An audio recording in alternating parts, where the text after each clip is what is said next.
রোদে দেওয়ার ঝামেলা ছাড়া বোম্বাই মরিচ আর রসুন দিয়ে কাঁচা আমের টক ঝাল আচারটি তৈরি করার জন্য আমি এখানে কাঁচা আম নিয়েছি। আমগুলোকে প্রথমে খুব ভালো করে ধুয়ে মুছে নিতে হবে যাতে কোনো পানি না থাকে। 4 ভাগে ভাগ করে নিয়ে প্রত্যেকটা অংশের উপরে এরকম করে ছোট ছোট কাট দিলাম। এবার ছোট টুকরা করে নিচ্ছি। এরকম হবে। সবগুলো আম কেটে নিয়ে এর মধ্যে 2 চা চামচ লবণ দিলাম আর 1 চা চামচ হলুদ গুঁড়া। খুব ভালো করে মিশিয়ে নিতে হবে যাতে প্রত্যেকটা আমে লবণ এবং হলুদের গুঁড়াটা লাগে। আপনাদের যদি রোদ দেওয়ার সুযোগ থাকে তাহলে রোদ দিতে পারেন। আমার যেহেতু রোদ দেওয়ার সুযোগ নেই, আমি ফ্যানের বাতাসের নিচে ছড়িয়ে রেখে দিয়েছিলাম সারা রাতের জন্য। পরের দিন আমগুলো এরকম শুকিয়ে গেছে। এবার আমগুলোকে উঠিয়ে নিয়েছি। এখানে 1 কেজির চেয়ে একটু কম আম আছে।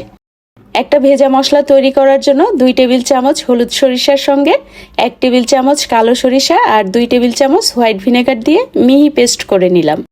এখানে কিন্তু পানির ব্যবহার করবেন না। এখানে 200 গ্রাম রসুনের কোষের সঙ্গে নিয়েছি বোম্বাই মরিচ। মরিচগুলোকে প্রথমে ভালো করে ধুয়ে মুছে নিয়েছি আর মুখের অংশ কেটে নিয়েছি।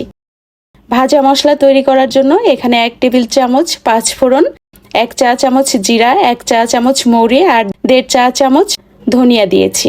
সেই সঙ্গে দিয়ে দিলাম একটি তেজপাতা। লো হিটে ভেজে নিয়ে ঠান্ডা হলে গুঁড়া করে নিব। 1.5 কাপ সরিষার তেলের মধ্যে 2টি শুকনো মরিচ কেটে দিলাম। সেই সঙ্গে আধা চা চামচ 5 ফোড়ন দিলাম। ভালো মতো ফোড়ন চলে আসলে ভেজা মশলা দিয়ে কিছুটা সময় কষিয়ে নিব।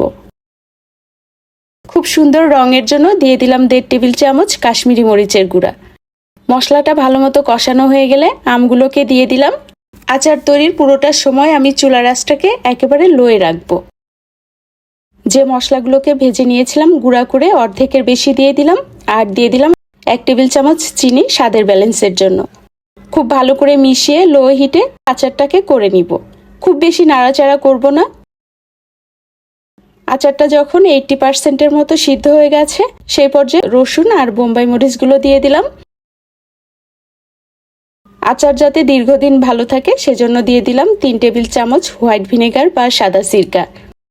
আলতো হাতে মিশিয়ে দিয়ে আরও কিছুটা সময় রান্না করে নিয়েছি। নামানোর আগে বিট লবণ আর বাকি যে ভাজা মশলার গুঁড়াটুকু ছিল এইটুকু দিয়ে দিলাম। আরও 10 মিনিটের মতো লো হিটে রেখে যখন পুরোপুরি সিদ্ধ হয়ে গেছে তখন নামিয়ে পুরোপুরি ঠান্ডা করে নিয়ে তারপরে কাচের বয়মে রেখে সংরক্ষণ করতে হবে। চাইলে কিন্তু আচারের বয়মটাকে নর্মাল ফ্রিজে রেখে 1 থেকে 2 বছর পর্যন্ত সংরক্ষণ করে খেতে পারবেন।